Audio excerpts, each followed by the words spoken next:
Everyone, आप सभी का एक बार फिर स्वागत है मेरे यूट्यूब चैनल पे। आज की क्लास का टॉपिक रहने वाला है समुदाय एवं अभिभावकों की भागीदारी।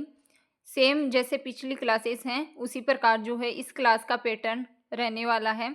समुदाय और अभिभावकों की भागीदारी जो टॉपिक है उसकी थ्योरी देखेंगे, उसके अलावा कुछ इम्पोर्टेंट एमसीक्यूज देखेंगे, इम्पोर्टेंट फुल फॉर्म और इम्पोर्टेंट डेज देखेंगे। तो चलिए आज की क्लास जो है स्टार्ट करते हैं। घर बालक का सबसे पहला परिवेश और माता पिता सबसे पहले क्या होते हैं? शिक्षक होते हैं। यह बालक के प्रारंभिक विकास में बहुत महत्वपूर्ण भूमिका निभाते हैं। जब किसी परिवार में कोई बच्चा जन्म लेता है तो उसके साथ माता पिता तथा परिवार की अनेक भावनाएं क्या होती है? जुड़ी रहती है। किंतु वही बच्चा जब किसी दिव्यांगता के साथ जन्म लेता है तो निसंदेह माता पिता को गहरा आघात लगता है। उन्हें उसके भविष्य की चिंता क्या करने लगती है? परेशान करने लगती हैं। ये आप लोगों को एकदम नॉर्मल लाइंस हैं, एज इट इज समझ में आ गई होगी। आगे देखिए, कभी कभी यह स्थिति माता पिता के नकारात्मक व्यवहार का कारण भी बन जाती है। ऐसे में दिव्यांगता बालक के विकास और उसके लिए सकारात्मक वातावरण निर्मित नहीं हो पाता।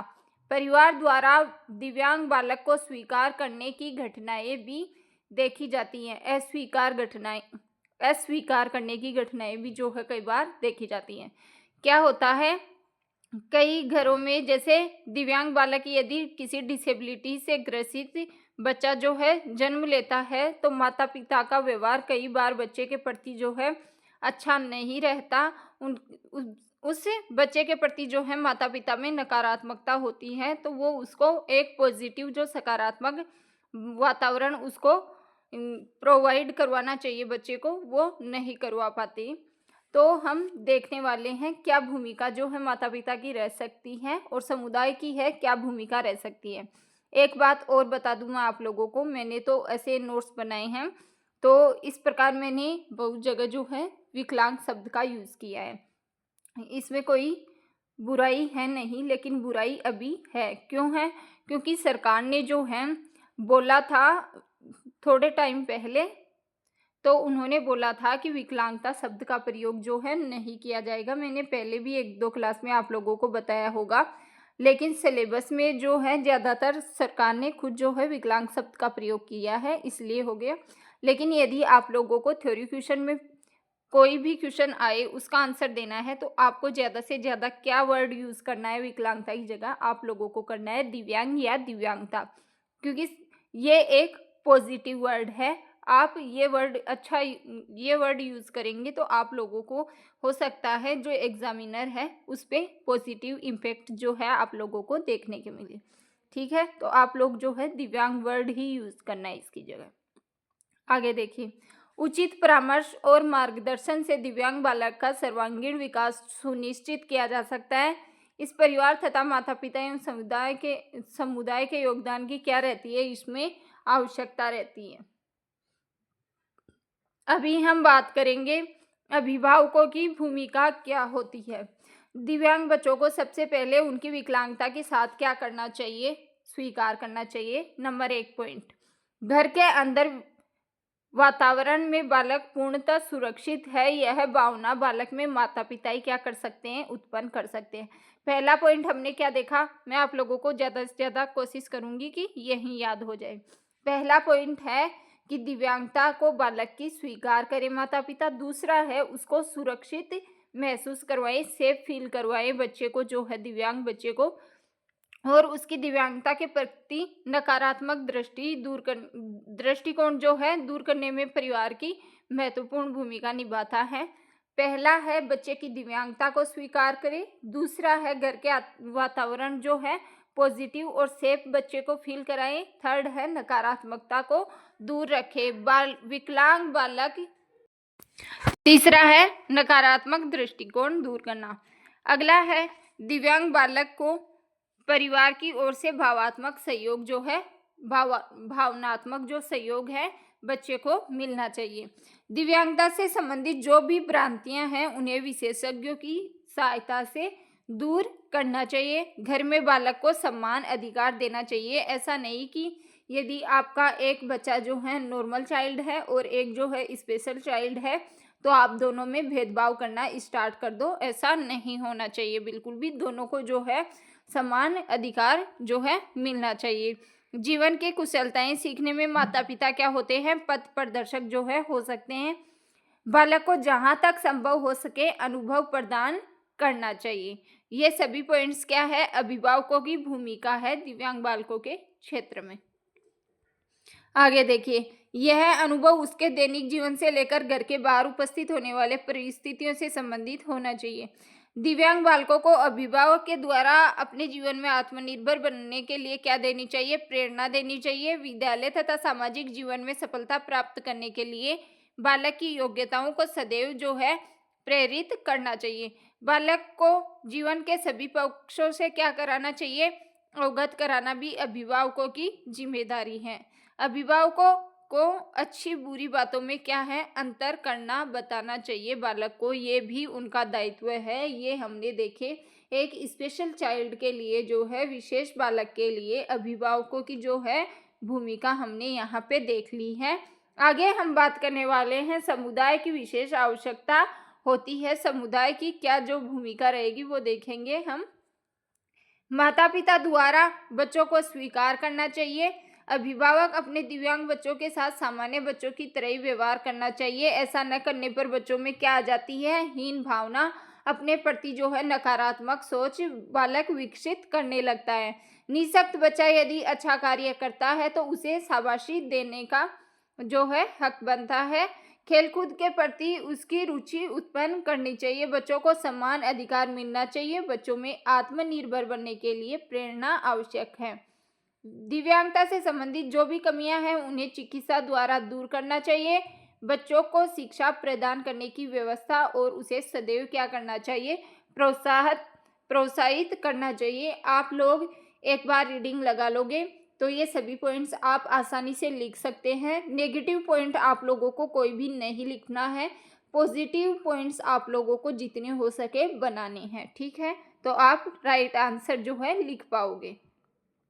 समुदाय का निर्माण कई व्यक्तियों, परिवारों, संस्थाओं तथा सेवाओं से मिलकर होता है, जो किसी निश्चित उद्देश्य की प्राप्ति के लिए सदैव क्या रहते हैं, तत्पर रहते हैं।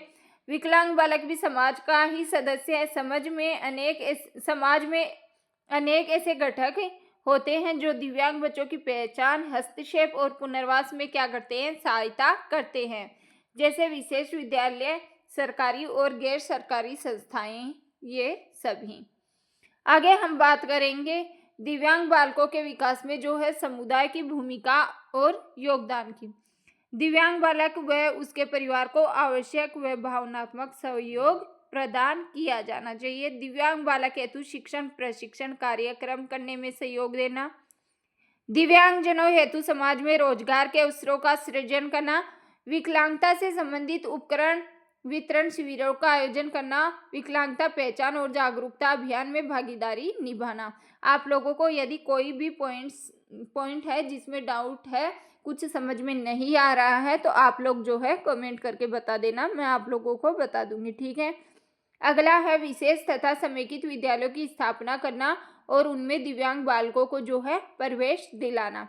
दिव्यांग बालकों हेतु मनोरंजन कार्यक्रमों की व्यवस्था करना, साथ ही उनमें जो है भाग लेने के लिए उनको प्रोत्साहित करना। ये क्या थी, समुदाय की भूमिका और योगदान। आप लोगों से यहाँ से जो है थ्योरी का क्वेश्चन पूछा जा सकता है कि जो है दृष्टिबाधिता के क्षेत्र में या दिव्यांगता के क्षेत्र में समुदाय और परिवार की भूमिका किस प्रकार है, विस्तार से लिखिए। तो आपको लोगों से जो है थ्योरी का क्वेश्चन यहाँ से पूछ सकते हैं, तो आप लोग इसे अच्छे से याद कर लेना। समुदाय में बालकों के लिए विभिन्न परामर्श केंद्र, चिकित्सालय तथा पुनर्वास केंद्रों की क्या करनी चाहिए, स्थापना करने में समाज की सक्रिय जो भागीदारी है वो होनी चाहिए। दिव्यांग बालकों की सहायता हेतु द्वितीय प्रबंध करना चाहिए। द्वितीय प्रबंध क्या होता है, प्राथमिक होता है कि उनकी जितनी हो सके जो उनकी दिव्यांगता को बढ़ने से रोके, पुनर्वास वगैरह, प्रशिक्षण, शिक्षण वगैरह। लेकिन द्वितीय प्रबंधन क्या है, द्वितीय प्रबंधन है आर्थिक सहायता, फाइनेंशियली जो प्रॉब्लम है उसमें भी हेल्प करना। बच्चों की शिक्षा हेतु जितना संभव हो आर्थिक सहायता करना चाहिए। समाज में ही बालकों के लिए पुस्तकालय तथा वाद विवाद प्रतियोगिताओं का आयोजन किया जा सकता है, जिससे बालक का मानसिक विकास पूर्ण रूप से हो सके। अभी हम करेंगे परिवार और समुदाय की भागीदारी की आवश्यकता क्यों है दिव्यांग बालकों को। परिवार और समुदाय के द्वारा प्रदान किए गए उचित सहयोग के माध्यम से दिव्यांग बालकों की शिक्षा, उनके पालन पोषण, उनके प्रति दृष्टिकोण परिवर्तन तथा उनके लिए वातावरण को अनुकूल बनाया जा सकता है। दिव्यांगता के संदर्भ में सकारात्मक दृष्टिकोण और उनकी क्षमताओं का उचित आकलन बालक की भावी जीवन की सफलता जो है सुनिश्चित करता है। आप लोगों को मैं बता दूं कि आप लोग जो है क्लास एंड तक देखना। यदि आप लोगों को इसकी पीडीएफ चाहिए तो मेरे टेलीग्राम चैनल से जुड़ जाना। एंड में जो है क्लास बहुत इंपॉर्टेंट रहने वाली है, इसलिए एंड तक जरूर देखना। समानता की बालक के विकास में परिवार विशेषता माता पिता की भूमिका सबसे अधिक महत्वपूर्ण होती है। बालक के जीवन को नई और दिशा देने में परिवार तथा समुदाय का योगदान रहता है। अतः बालक के विकास को देखते हुए सभी को जागरूक रहना चाहिए, जिसे दिव्यांग बालक की शीघ्र पहचान के समय से हस्तक्षेप कार्यक्रमों को अपनाया जा सके और बालक को हीन भावना से बचाया जा सके। आई होप आप सभी को जो है सारी लाइंस समझ में आ गई होगी। और जो मेरे चैनल पे पहली बार विजिट कर रहा है वो जाके मेरे चैनल पे और भी वीडियोस हैं केवीएस से रिलेटेड ज़्यादातर मैंने सिलेबस कवर करवाने के लिए सिलेबस के अकॉर्डिंग डाल रखे हैं, तो आप लोग उनको भी ज़रूर देखना। बहुत अच्छे कंटेंट है आप लोगों के लिए। ये आज वाला टॉपिक है, इसमें इतना कुछ समझाने वाला नहीं था, आप लोगों को जो है समझ में आ गई होगी। अभी हम बात कर लेते हैं महत्वपूर्ण कुछ प्रश्नों की। तो देखिए इम्पोर्टेंट क्वेश्चन जो है सभी रहने वाले हैं। नेत्र का वह बिंदु जिस पर चित्र बनता है क्या कहलाता है? एमसीक्यू में पूछ सकते हैं। खास वीआई कैटेगरी वालों, अल्पदृष्टि वालों जिन्होंने डीएलएड किया है इस कैटेगरी से, केवीएस के लिए आप लोगों के लिए बहुत इंपॉर्टेंट क्वेश्चंस हैं। नेत्र का वह बिंदु जिस पर चित्र बनता है क्या कहलाता है? रेटिना। और आप लोगों के जो है कितने आंसर इनमें से करेक्ट हुए वो भी बताना। अगला है सूचनाओं को मस्तिष्क तक कौन पहुंचाता है? तो कौन पहुंचाता है? Optic nerve road. और यहाँ पे आएगा कौन कोशिकाएं डैश डैश के लिए जिम्मेदार है। तो मैंने पहले भी एक क्लास थ्योरी की थी, उसमें बताया था कि जो रोड सेल्स होती हैं वो होती हैं प्रकाश के प्रति संवेदनशील, जबकि जो कौन सेल्स होती हैं वो होती है रंग के प्रति संवेदनशील। डैश लिपि का उपयोग दृष्टिहीन व्यक्ति पढ़ने लिखने के लिए करते हैं। किस लिपि का? ब्रेल लिपि का जो उपयोग है दृष्टिहीन व्यक्ति पढ़ने लिखने के लिए करते हैं। अगला क्वेश्चन है आंख का सबसे तीक्ष्ण भाग डैश होता है? तीक्ष्ण भाग आएगा यहाँ पे। तीक्ष्ण भाग कौन सा होता है? तो वो होता है कॉर्निया होता है। याद रखना, सभी जो क्वेश्चंस हैं बहुत इंपॉर्टेंट है। अगला प्रश्न है आंसू डैश से निकलते हैं? आंसू जो आंखों में आते हैं वो कहाँ से निकलते हैं? वो निकलते हैं अश्रु ग्रंथि से, आप लोग याद रखना। नेक्स्ट क्वेश्चन है वह बीमारी जिसमें नेत्र लेंस की पारदर्शिता खत्म हो जाती है, जो यानी नेत्र लेंस है वो धुंधला हो जाता है, तो उस स्थिति को हम बोलते हैं क्या? मोतियाबिंद बोलते हैं। मोतियाबिंद जो है उम्र के साथ होता है, तो इसमें नेत्र का लेंस क्या होता है? धुंधला हो जाता है, यानी पारदर्शिता जो है खत्म हो जाती है। अगला क्वेश्चन है ट्रैकिंग क्या है? ये आप लोगों से पूछ सकते हैं। ट्रैकिंग है एक गतिमान वस्तु का आंखों से पीछा करना। यदि आपको ट्रैकिंग ऐसे याद नहीं रहे तो मैं आप लोगों को एक एग्जाम्पल देती हूँ। जैसे आप लोग स्कूल टाइम में पढ़ते थे तो क्या होता था, कोई बच्चा लेट हो जाता था तो वो जैसे ही क्लास में एंटर करता था तो आप लोग क्या करते थे कि वो जब तक अपने स्थान पर सीट पे बैठ ना जाए, अपनी जगह पे जाके क्लास में, तो वो दरवाजे से जैसे एंटर करता था जहाँ तक बैठ ना जाए, आप उसको ऐसा लगता था आपको कि आप उसको अपनी आंखों से बैठा रहे हैं। आप उसको देखते थे, वो जहाँ से एंटर होता था क्लास में वहाँ से लेके जहाँ वो अपनी सीट पर जाके बैठता था, तो वो क्या कर रहे थे आप? ट्रैकिंग। इसी स्थिति को हम क्या करते हैं? ट्रैकिंग। गतिमान वस्तु यहाँ पे है, लेकिन मैंने आपको किसका उदाहरण दिया है, गतिमान व्यक्ति का। लेकिन कोई बात नहीं, आप लोगों को समझ में आ गया होगा। आगे देखिए, आगे हम बात करेंगे कुछ इम्पोर्टेंट फुल फॉर्म्स की, जो मैं हर क्लास के एंड में आप लोगों के लिए लेके आती हूँ, जो एग्ज़ाम के लिए मोस्ट इम्पोर्टेंट है। ऐसे तो बहुत सारी हैं फुल फॉर्म, लेकिन जो ज़्यादातर इम्पोर्टेंट है वही मैं आप लोगों के लिए लेके आती हूँ। एक है TLM, टीचिंग लर्निंग मटेरियल, इसका फुल फॉर्म होगा। आप कोशिश कीजिए कि यही जो है आप क्लास में तुरंत याद कर लीजिए इनको। जॉब्स क्या है, जॉब एक्सेस विथ स्पीच। मैं आप लोगों को बता दूं, जो स्क्रीन रीडिंग सॉफ्टवेयर है, जैसे कल मैंने NVDA का फुल फॉर्म बताया था, उसके अलावा साफा का फुल फॉर्म बताया था, उनमें से ये भी जो है एक स्क्रीन रीडिंग सॉफ्टवेयर है। तो आप लोगों से MCQs में ये ऑप्शन दे के भी पूछ सकते हैं। अभी हम बात करेंगे RPWD की फुल फॉर्म्स। तो बहुत से बच्चे बोलेंगे हमको RPWD की फुल फॉर्म जो है आती है, लेकिन आप लोगों को मैं बता दूं, आप लोगों को आती है लेकिन बेसिक वाली आती है। इसकी पूर्ण जो रूप है वो आप लोगों से यदि पूछा जाए तो वो क्या होगा, ये आप लोगों को मैं बता रही हूँ। Rights of persons with disability, equal opportunities, protection of rights and full participation act 2016। ये जो है इसकी फुल फॉर्म होगी, पूर्ण रूप इसका यही होगा। आप लोग जो है इसको अच्छी तरह से याद कर लेना और कंफ्यूजन मत होना। ये PWD की नहीं है, RPWD की है, जिसमें जो है समान अवसर अधिकारों का अधिनियम जो है ऐड किया गया था, इसलिए equal opportunities protection of rights and full participation act. अगला हम बात करेंगे NGO का जो है फुल फॉर्म क्या होता है। NGO जो गैर सरकारी संगठन होते हैं, तो इसका फुल फॉर्म होगा नॉन गवर्नमेंट ऑर्गेनाइजेशंस। अगला है O&M, ये खासकर जो VI कैटेगरी वाले हैं उनके लिए काफ़ी इम्पोर्टेंट रह सकती है ये फुल फॉर्म। O&M यानी ओरिएंटेशन एंड मोबिलिटी, जो अनुस्थिति और चलिशुनता ज्ञान है, जो दृष्टिबाधित बालक चलते हैं स्टिक से, तो उनमें आप लोगों ने पढ़ा होगा। आगे देखिए, अभी हम बात करेंगे कुछ इम्पोर्टेंट डेज की। मैंने ज़्यादातर आप लोगों को जनवरी, फरवरी और उसके अलावा फिर बैक से चलिए दिसंबर, नवंबर, अक्टूबर, सितंबर के जो हैं ज़्यादातर आपको इम्पोर्टेंट डेज करवा दिए हैं। 1-2 महीने के और हैं, वो मैं अगली क्लासेस में लेके आ जाऊंगी। एक साथ आप लोग भी याद नहीं कर पाओगे, तो इनमें से आप लोगों को 1-2 देखने को मिल सकते हैं क्वेश्चंस में, तो सारे याद कर लेना। जुलाई के हम बात करें, स्मार्टेंस अवेयरनेस डे तो 24 जुलाई को, और वर्ल्ड हिपेटाइटिस डे की यदि बात करें तो 28 जुलाई को। जुलाई में ये 2 ही जो हैं आते हैं। क्लास जो है यहीं पे ख़त्म होती है। उसके साथ ही अभी क्लास स्किप मत करना, मैं आप लोगों को 1-2 पॉइंट्स जो हैं और समझा रही हूँ, क्योंकि टाइम बहुत कम है, तो ज़रूरी नहीं कि जो सारी क्लासेस हैं वो आप लोगों के लिए सभी टॉपिक्स की मैं लेके आ पाऊँगी सिलेबस के अकॉर्डिंग। तो मैं आप लोगों को एक टॉपिक जो है शॉर्ट में बिल्कुल बता देती हूँ, आप उसको डिटेल में याद कर लेना, इम्पोर्टेंट टॉपिक है।